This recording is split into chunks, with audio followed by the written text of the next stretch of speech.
Welkom in my Afrikaanse klas.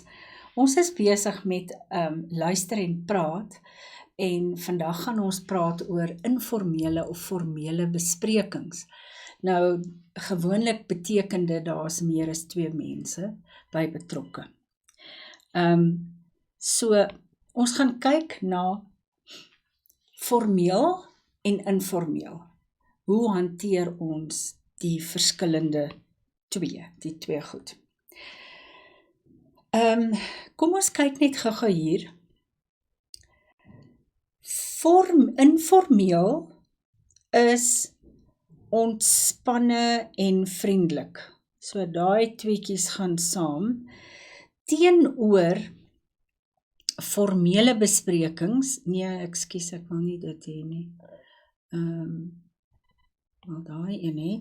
Formele besprekings is ernstig, amptelik, baie korrek, daar's verskriklik baie papierwerk, daar's 'n spesifieke orde, nie om te sê die een is beter as die ander nie, dit hang absoluut af van die omstandighede. En ons sal nou daarna kyk.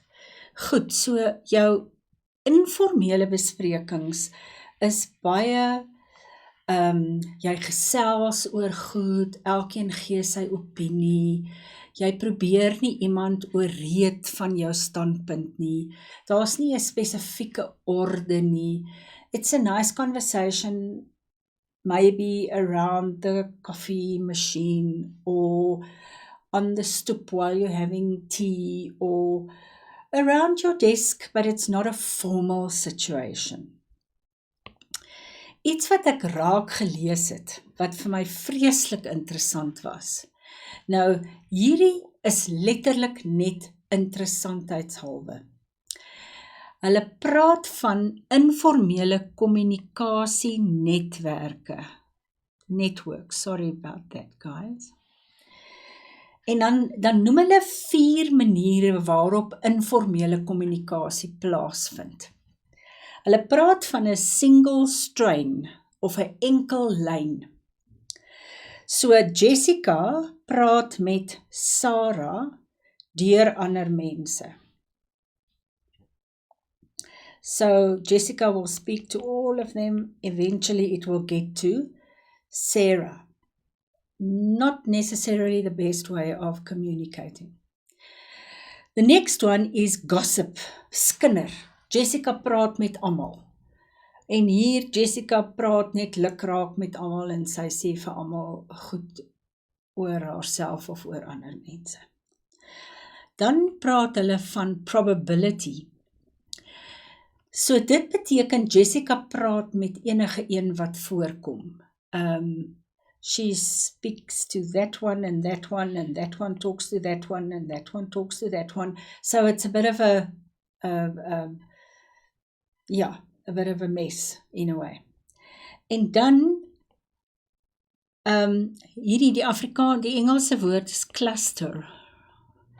So Jessica praat met die wat sy vertrou. So she talks to the person that she trusts, and you can see what happens. So you don't need to know this. It was just interesting for me to see how this could play out. Goed, wenke, tips vir informele besprekings. So dit gaan nou nie 'n vreeslike formele vergadering wees met 'n notulen en 'n agenda en al sulke goed nie. Maar ons moet in elk geval duidelik kommunikeer waaroor praat ons.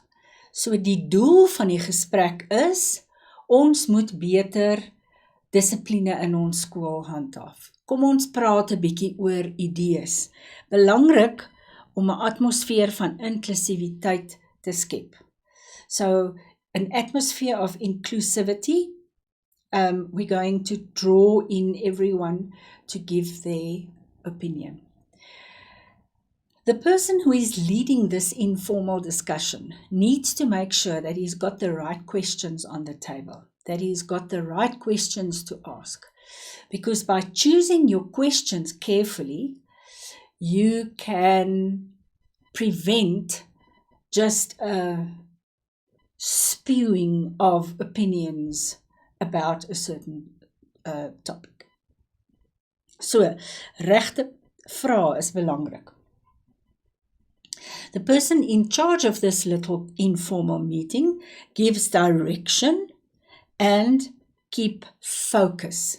Don't allow the discussion to go off on all kinds of trends or this is.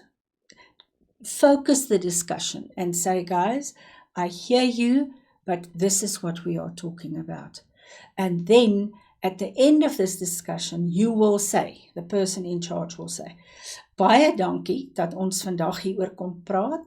Dit lyk vir my hierdie en hierdie ding is iets waaroor julle baie sterk voel. So ons gaan hieroor praat by 'n volgende geleentheid. So although it's informal, it's not chaotic. There's still a logical thing that you want to achieve through this discussion. Goed, kom ons kyk na die formele besprekings. Now immediately you can see the setup is completely different. 'n formele bespreking, immediately you can see all the documentation. This is not something that will happen just overnight. There will be documents to read in preparation. So dokumentasie is belangrik. Daar's duidelike rolle. Daar's 'n persoon wat voorstaan wat dit aanbied. En hier's waarskynlik iemand ergens, julle kan sien daar sit 'n vrou met 'n pen en daar sit 'n vrou met 'n pen. There's probably somebody taking notes or minutes of the conversation. This is a formal discussion, and 9 out of 10 times there will be decisions made according to policies, because policies gives values of the company. So they will not make decisions that are contradicting their values. So that's why policies will be in play. There needs to be a quorum, a certain number of people. Say, for instance, you've got 15 people on this panel or in this conversation.